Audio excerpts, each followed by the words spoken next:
Hi friends, welcome to Chennimalai family. வாங்க இப்போ mutton குழம்பு, கொழுப்பு குழம்பு எப்படி செய்கிறதுன்னு பார்க்கலாம்.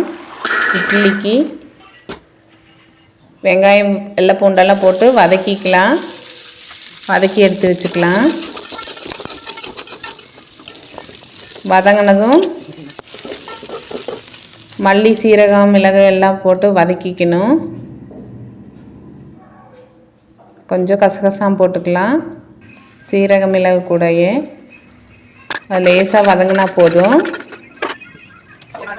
இது கூட எடுத்து வச்சுக்கலாம். இஞ்சி ஒரு துண்டு போட்டு வச்சுருக்கேன். இப்போ கொஞ்சம் வரமிளகாய் வதக்கிக்கலாம். லேசாக சூடு பண்ணிக்கணும். ட்ரை ரோஸ்ட் தான் பண்ணணும். கருவேப்பிலையும் போட்டுக்கலாம். இதெல்லாம் ஒரு பொடி பண்ணிட்டு வந்துக்கலாம். வெங்காயம், இஞ்சி, வெள்ளை பூண்டு இதெல்லாம் எடுத்து வதக்கினதை எடுத்து அது கூடயே நம்ம பொடி பண்ணிக்கலாம். இந்த மசாலா ஐட்டமெல்லாம் அப்போ தான் சீக்கிரமே அரைப்படும். கொஞ்சம் மஞ்சத்தூள் போட்டுட்டு அரைச்சி எடுத்துகிட்டு வந்துக்கலாம். நல்லா நைஸாக அரைச்சிட்டேன். இப்போ மண் சட்டி வச்சு அதில் கொஞ்சம் வெளிச்செண்ணெய் ஊற்றிக்கிறேன். எண்ணெய் காஞ்சதும் கொஞ்சம் கடுகு போட்டுக்கலாம். கடுகு, கடலைப்பருப்பு போட்டுக்கலாம்.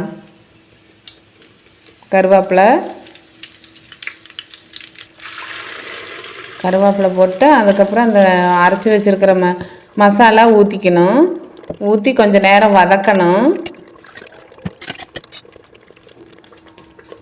நல்லா கொஞ்சம் வதக்கிக்கணும், அந்த பச்சை வாசம் போக வரையிலும்.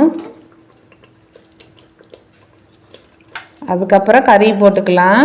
அலசி எடுத்து வச்சுருக்கிறேன். மட்டன் அலசி எடுத்து வச்சுருக்கிறேன், போட்டுக்கலாம்.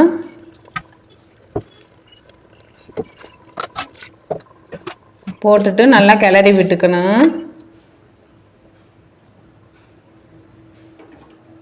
இந்த மசாலையே கொஞ்சம் நேரம் கொஞ்சம் கிளறி விட்டுட்டு அந்த தண்ணி கொஞ்சமாக ஊற்றிக்கலாம். அந்த இதையும் அலசி கொழுப்பு எடுத்து வச்சுருக்கிறேன். அதை கொஞ்சம் லாஸ்ட்டாக தான் போடணும். இப்போவே போட்டால் கரைஞ்சிரும். கறி கொஞ்சம் வேகட்டும்.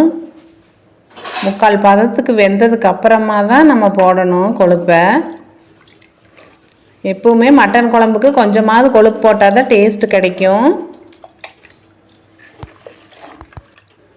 இப்போ நல்லா கிளறி விட்டுக்கலாம். ஒரு கலக்கிட்டு வேகறதுக்கு வச்சுக்கலாம். நல்லா வெந்து வரட்டும். எல்லாம் ஆட்டுங்கறி தான், அதனால் சீக்கிரம் வெந்துக்கும். அதுதான் அளவாக தண்ணி வச்சுருக்கிறேன்.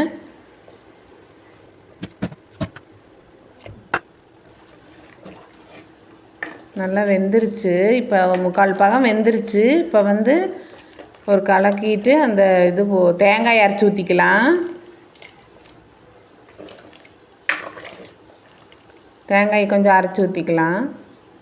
இறக்கறக்கு ஒரு 10-15 நிமிஷத்துக்கு முன்னாடி தான் நம்ம தேங்காய் அரைச்சி ஊற்றணும். கொஞ்சம் வேகட்டும். இப்போ கொழுப்பு போட்டுக்கலாம். கொழுப்பு இந்த டயத்தில் போட்டால் தான் கொஞ்சம் நேரத்தில் வெந்துடும். இதுக்கு ஒன்றும் ஒரு 5 மினிட்ஸ் 6 மினிட்ஸுக்குள்ளே தான் வெந்துடும். கொழுப்பெல்லாம் சீக்கிரம் வெந்துடும். இப்போ மல்லி இலை போட்டுக்கலாம்.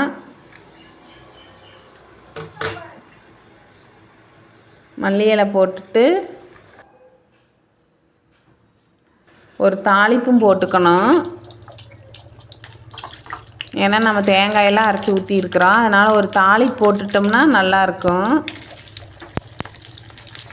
அதான் எண்ணெய் கொஞ்சம் ஊற்றி கடுகு, வரமிளகாய், கருவேப்பிலை இதெல்லாம் போட்டு தாளித்து ஊற்றிடுறேன்.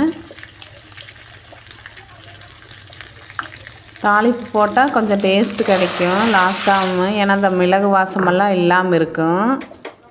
அதுக்காக பச்சை வாசனை போயிடும். இப்போ எடுத்து சேவ் பண்ணிக்கலாம், நல்லாயிருக்கும். இட்லிக்கு மட்டன் கொழுப்பு குழம்பு ரெடி ஆயிடுச்சு. வாங்க சாப்பிட்லாம்.